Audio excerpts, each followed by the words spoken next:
Hello Sumeti, welcome to another beautiful video tutorial. So in this video we'll be learning how to make this tube top. So let's get started. So the first thing was that I drafted an off-shoulder pattern on my paper. So my measurement started from 4 inches on the tape. So from the 4 inches I measured down to my normal armhole measurement, which is 8.5. Then I got my apex measurement, which is also known as the bust point. Then I got the under bust measurement. Okay, so you can see me measuring all the lines together. From there I got the normal waistline 15 inches. Then I went down with extra 2 inches, which is 17 inches, because my front measurement is bigger than the back measurement by 2 inches. So the extra 2 inches I added now, which is the 17 inches I measured now, is going to serve as the bust dart. So I went ahead to label them, and after labeling them, the next thing I'm going to do is to take my shoulder measurement, which is 7.5, and I'm going to roll a straight line and connect it to from the bust line to the shoulder line 7.5, and I will roll a straight line. So it is a tube and I want the upper part to be curvy as it is on the tube nail. Okay, so after doing that I went ahead to impute my bust measurement. Then I marked the dart intake. My dart intake is 4 inches. So from the upper part of the shoulder line to the lower part of the waist, I'm connecting the 4 inches in a straight line. And after that, I went ahead to take my dart intake, which is 2.5, but I'm doing unequal dart. So I marked 1 inch to the side, 1.5 inch to the other side, and I'm connecting. Now after connecting, you can see that one part is bigger than the other. That's because I did unequal dart. Then on the bust point, which is the nipple point, I came down by ½ inch and I went up by ½ inch. Now you're going to watch how I am connecting from the under bust to the bust point area. So after connecting it this way, you can see how I'm placing my ruler. Please take note of it. So after connecting it this way, the next thing now we're going to take the waist measurement, the full length of the blouse, and we're going to be extend it also. So on the shoulder line, I'm going to mark 1 inch aside on both sides of the dart, and I connect the dart legs to the 1 inch, ½ inch we came up with from the nipple point area. So after connecting it this way, the next thing you want to go ahead to do now is to impute your full length measurement. Now I'm using 20 inches here, but at this point I think I measured more than 20 inches, like I used like 22 inches here. But at the end of the day, when I'm done cutting on the fabric and sewing, you will see where I corrected it to the extra exact length I wanted. So I'm just extending both the dart, nipple to nipple dart, and the dart legs. Okay, so you have to measure it the same way, and you just extend all the lines upwards like so. So the next thing we want to do now is to go ahead and impute the waist measurement. Measure your normal waist measurement and add the 2.5 for that intake to it, because you know we'll be cutting the dart away. So on the lower part now, if you measure 20 inches from your shoulder downwards, where the crop top is stopping now, measure the circumference. Whatever it gives you, put it down and add the extra 2.5 inch that we have used as the dart intake to it, because again we're cutting the dart away. Okay, so after connecting it this way, the next thing you want to do is to impute your bust dart, which is also known as the side dart.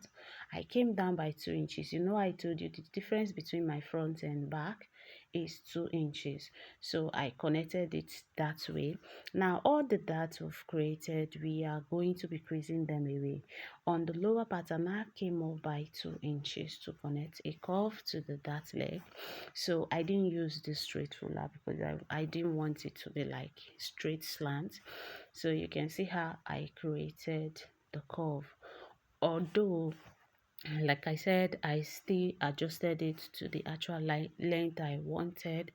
So this is me cutting the dart. I'm supposed to slit it straight to the bust point, but I'm still going to slit it because you see where I'm slitting this one too. That's where I'm supposed to slit the lower part too, so that it will be able for I will be able to close the dart I want to close, so that we can work on the upper part. Okay, so now you can see that I have slitted this area also. Can you see that it's open?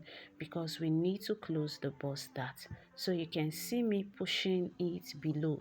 Now for you to be able to close the bust dart, you have to slit the shoulder dart and the waist dart that are extended to the bust point like I have done. So you can see me closing it with my paper tape. You can use any tape of your choice, or you can use a gum to gum it down. So you see how I did it. I just slid the bust dart underneath it to close it up, because you don't want to sew the bust dart to be visible on your dress, on your tube. So I reconnected that place, because after closing the bust dart, it was no longer equal, right?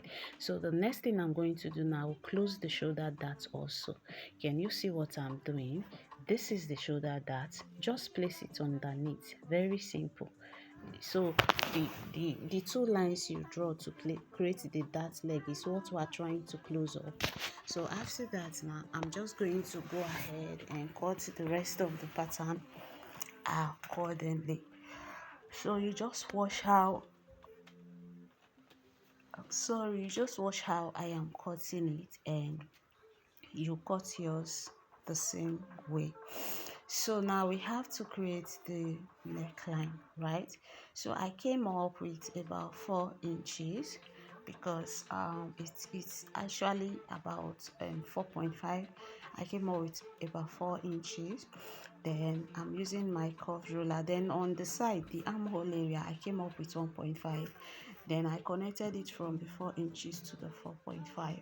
But at the end of the day, in the process of still going ahead to do it, I still went ahead to use to adjust the armhole of the front pattern, because it needs to match with the back, right?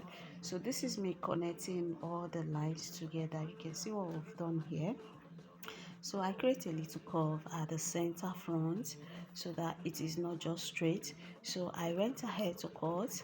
So this is what the front neckline will look like.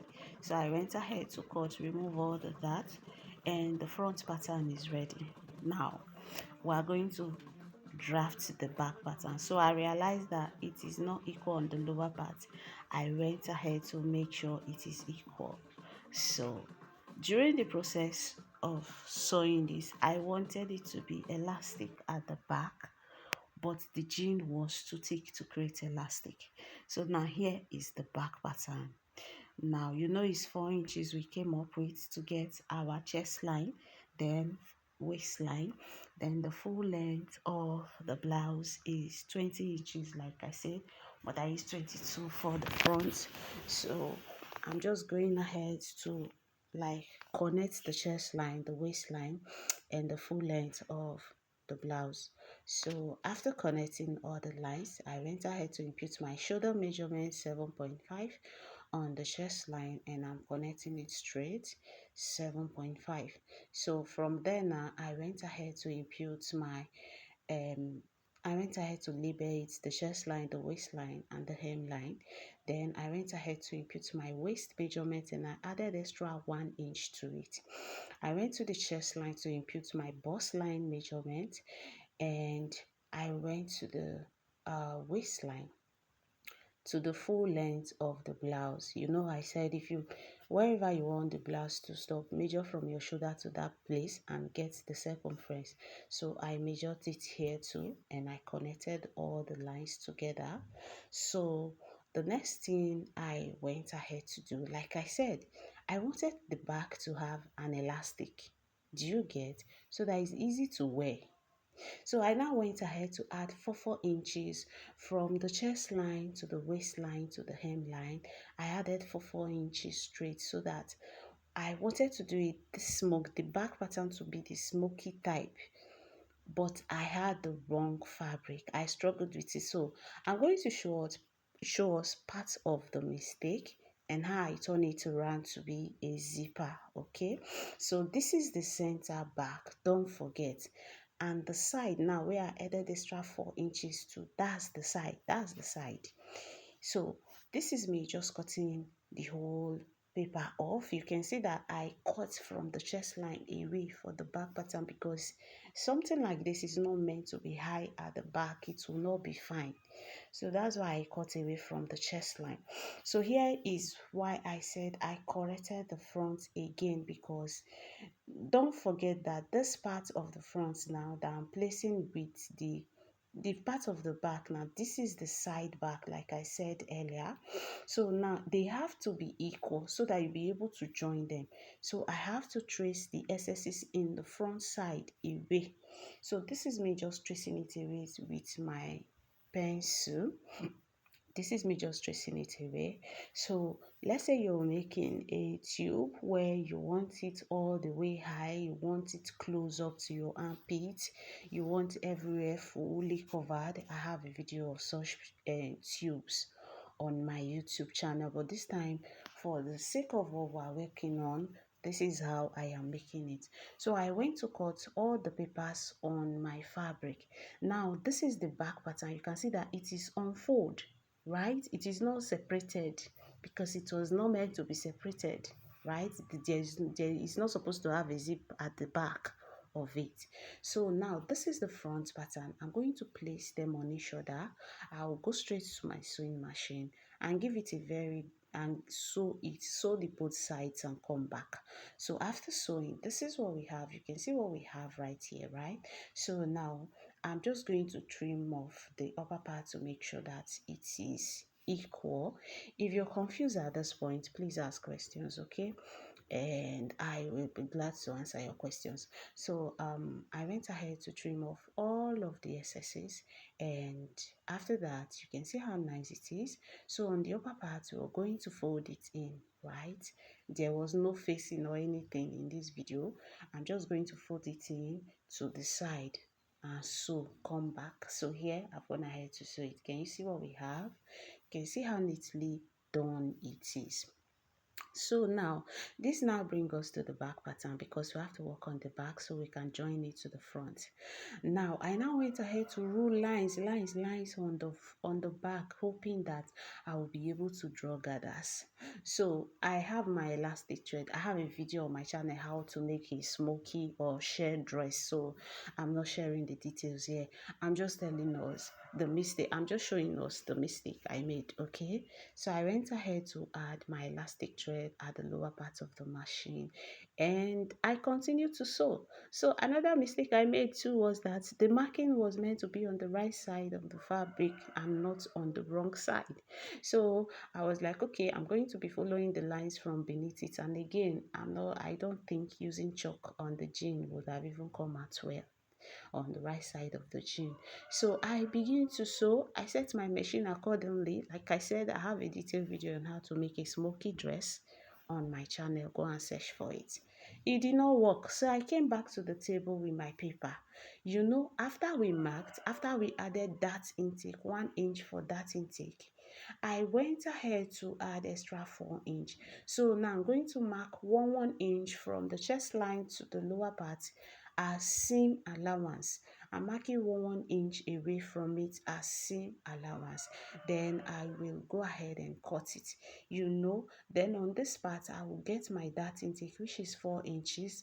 I will create my dart leg, 1/2 inch to the left, 1/2 inch to the right, extend the 4 inch to the upper part and the lower part, rule a straight line. Then I'm going to connect my dart legs. So it is 1/2 inch to the left and 1/2 inch to the right.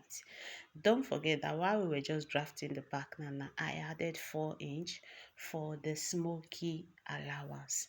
So now we are going to be taking it away, but we'll only be taking 1 inch from it to serve as seam allowance. Okay, so you can see what I've done. I've created a dart this thing for the back, because if it's not having any smoking, no elastic to give you any shape, there you have to like give it a dart to give you the curves at the back. So I went ahead to cut the excesses away from it. Then The next thing I will do now is to create my dart. Now we have to transfer the dart from the paper to the fabric. So I am now cutting the dart area open. The dart that I've just marked now I'm cutting it open so I cannot transfer it to the fabric. It will be easy for me to sew in the sewing machine after transferring it to the fabric. So you can see here now that I've removed the dart. You can see the dart line. You can see how it is. I'll grab my chalk and I'm just going to trace it the way it is. I'll just trace it straight down on both sides. Then I'm going to flip the fabric to the other side. Don't forget, the back fabric is still on fold, okay? Then I will flip the paper also, place it on it and trace the dart out. The back fabric is still on fold. You don't need to cut it open because having stuffs like this with zipper at the middle, I really do not know what it feels like, so I decided to add my own zipper to the side. So I'll go ahead and sew the dart away and come back. So here I've gone ahead to sew the two darts. This is what we have. So we are going to join it side by side to the front pattern. So I'll go to the machine and join with the 1-inch allowance we added straight down, the other side with the 1-inch allowance we added straight down, and come back. So this is the zip. On the side I'll be attaching the zip. The zip is meant to be on the left side, so I'm going to mark on the side where the zip is meant to be. Then it's from there I'll sew 1 inch down. I'll sew the other side 1 inch down. So here I have sewn and I've attached the zip to it. So you see I attached the zip to the side. So after that, now this is what we have. You can see that the tube is already coming out where I also folded the upper part of the back the same way we folded for the front, like hemming. So now I'm just going to weave it all around, weave the inside. So now I felt like it's too big, right? So I had to cut away from it because it's not meant to be this big. It's not meant to like be a full top. It's supposed to be a crop top, tube top, but crop. So something you can wear on top your normal tops, like you see at the beginning of the video on my body. So this is what we have after trimming it. I have to make sure that the curves are aligning. So the next thing I will do off camera is to go ahead and weave the lower part. I'm just going to I will weave it round first, then I will now fold it in like once. Can you see? I'll fold it in once all round and we're done, and this is it on my body. Thank you so much for watching. Bye. See you in my next video.